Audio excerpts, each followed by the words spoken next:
Bismillahirrahmanirrahim. Makanya, Masya Allah, bisa jadi ada orang 10 tahun ngaji, tapi kualitas hidupnya ya segitu-segitu aja, tidak ada yang bertambah.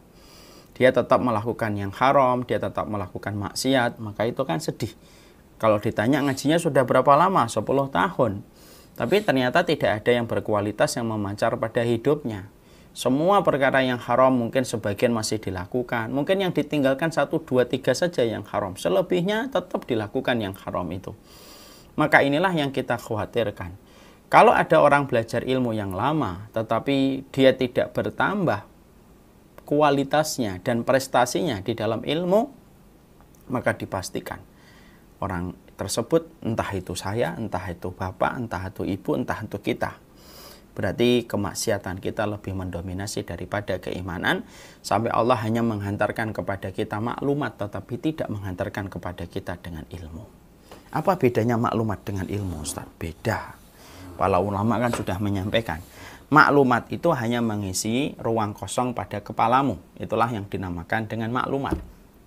Jadi kalau kita pada ruang kepala kita kosong nih, terus kemudian terisi dengan sesuatu yang baru, itu namanya maklumat. Kalau bahasa hari ini disebut dengan informasi.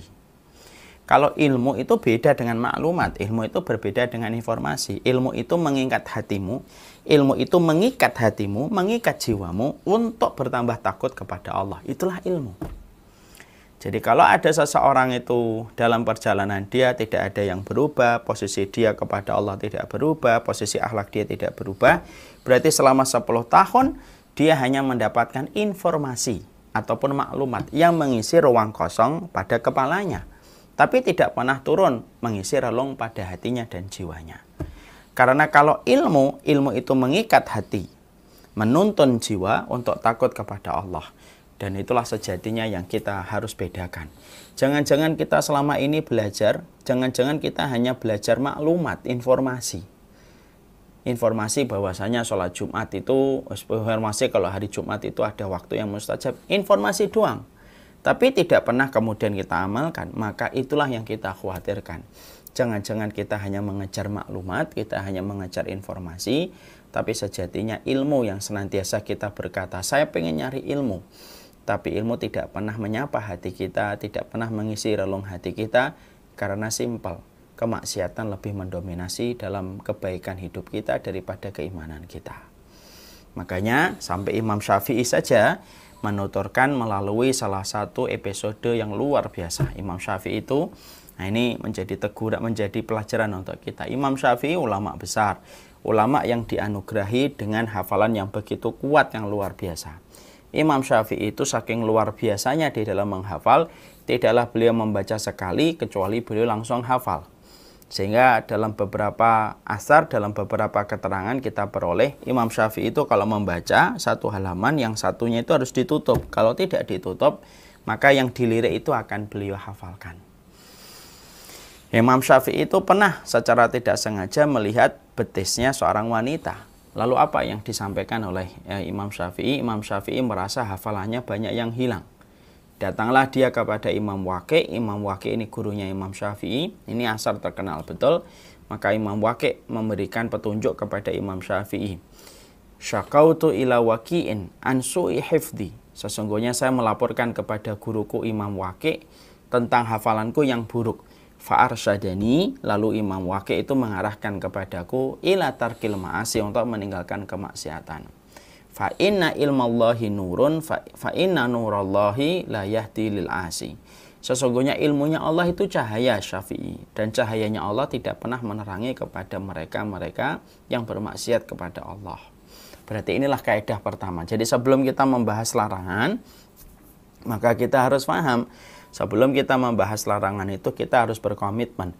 Kalau engkau telah menjadi penuntut ilmu, kalau engkau telah menjadikan ilmu menjadi aktivitas yang kamu pelajari, baik secara online atau secara offline, maka kita harus betul-betul berkomitmen untuk mengurangi sedikit demi sedikit kemaksiatan yang telah kita lakukan.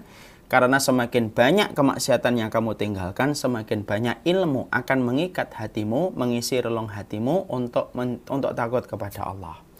Tapi semakin kamu berilmu tetapi tidak ada komitmen untuk meninggalkan maksiat, maaf. Yang datang bukan ilmu, tetapi yang datang adalah maklumat saja yang mengisi ruang kosong pada kepala kita, yang biasanya kita akan jadikan menjadi informasi untuk menyombongkan diri kita kalau berdebat dan ngomong di depan orang banyak. Na'udzubillahi min dzalik, itulah yang kita khawatirkan. Nah, setelah kita mengetahui tentang masalah itu, maka inilah yang menjadikan kita harus mengetahui apa sih perkara-perkara yang kita harus mengerti, apa sih perkara yang kita harus pelajari, supaya betul-betul kita ini mampu untuk meninggalkan pantangan pada kehidupan kita ketika kehidupan kita ini sudah memilih jalan untuk mendapatkan ilmu. Karena kita paham ya, kenapa kita harus bergandengan erat dan bergandengan mesra dengan ilmu? Karena kita tahu surga itu identik dengan ilmu, sebagaimana ikan identik dengan airnya. Dan tidaklah disebut ilmu, ingat, kalau sudah disebut kata ilmu, baik itu di dalam Quran, baik itu di dalam hadis, baik itu di dalam buku-buku agama, ini contohnya, ada kata ilmu. Kalau ada kata ilmu disebut, maka maknanya dan definisinya adalah ma qalallah wa qala rasul wa qala sahabah. Yang dimaksudkan ilmu itu bukan fisika, bukan matematika, bukan ekonomi makro dan ekonomi mikro, bukan.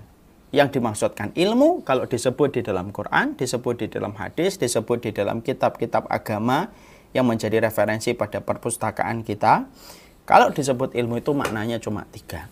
Perkataan Allah, perkataan Rasul, dan perkataan para sahabat.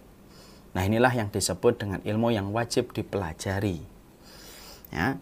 Adapun matematika, fisika, kimia itu tambahan, namanya ilmu yang bersifat fadlah, tambahan.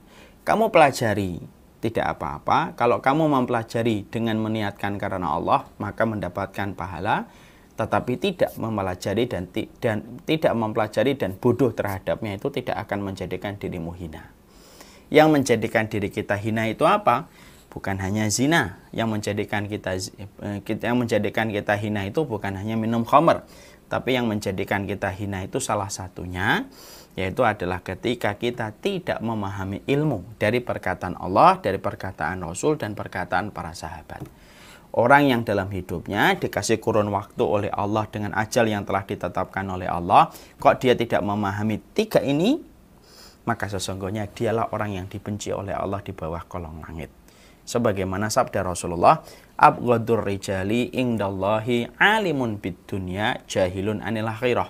Makanya Rasulullah bersabda, sesungguhnya orang yang paling dibenci oleh Allah di bawah kolong langit adalah orang yang alim, dia pinter, dia detail tentang urusan dunia, tapi sejatinya dia tidak pernah paham tentang urusan akhiratnya. Persis dengan orang yang kafir. Orang kafir itu, apa sih sifatnya orang kafir? Ya'lamuna dhahiram minal hayatid dunya wa hum 'anil akhirati hum ghafilun.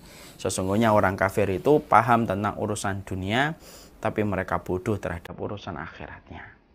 Na'udzubillahi min dzalik.